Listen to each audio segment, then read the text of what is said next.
Hello friends, నేను మీ JD. Welcome to Bigg Boss updates. Bigg బాస్లో మరి క్లాసులు బీకారు, పొగడ్తలు ఉంటాయి సాటర్డే వస్తే. మరి అవేంటో ఒక్కసారి చూద్దాము. ముఖ్యంగా ఒక డైలాగ్ ఫేమస్ అయింది, ఆట తక్కువ అగ్స్ ఎక్కువ. ఆట తక్కువ అగ్స్ ఎక్కువ, ఎవరికో మీకు అర్థమయ్యే ఉంటుంది. మరి నాగ మణికంఠ సో అగ్స్ ఎక్కువ అవుతున్నాయి, ఆటలు తక్కువ అవుతున్నాయి, చాలా గట్టిగానే క్లాస్ బీకారంట. అలాగే నాగ మణికంఠకి అండ్ నిఖిల్కి మధ్యన కూడా చిన్న చిన్న ఇష్యూస్ ఉంటే అక్కడ కూడా లైట్గా చప్పరించారని తెలుస్తూ ఉంది. ఇక పొగడ్తలు ఎవరికి దక్కాయంటే యష్మి అండ్ ప్రేరణకి.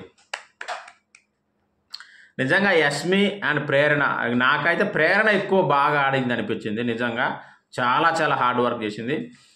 సో వాళ్ళిద్దరిని కూడా పొగడ్తలతో ముంచెత్తారంట నాగార్జున గారు. ఇంకా కూడా చిన్న చిన్న చాలా ఉన్నాయట. సో మొత్తానికైతే ఎపిసోడ్లో, సాటర్డే ఎపిసోడ్లో హైలైట్స్ ఇవి. ఇక ఎలిమినేషన్ అయితే లేట్ అయిపోయింది, షూటింగ్ స్టార్ట్ అవ్వడం, అందుకని పర్ఫెక్ట్ ఎలిమినేషన్ చెప్పలేకపోతున్నాం. కొద్దిసేపట్లో చెప్తాను, చూస్తూనే ఉండండి. బాయ్.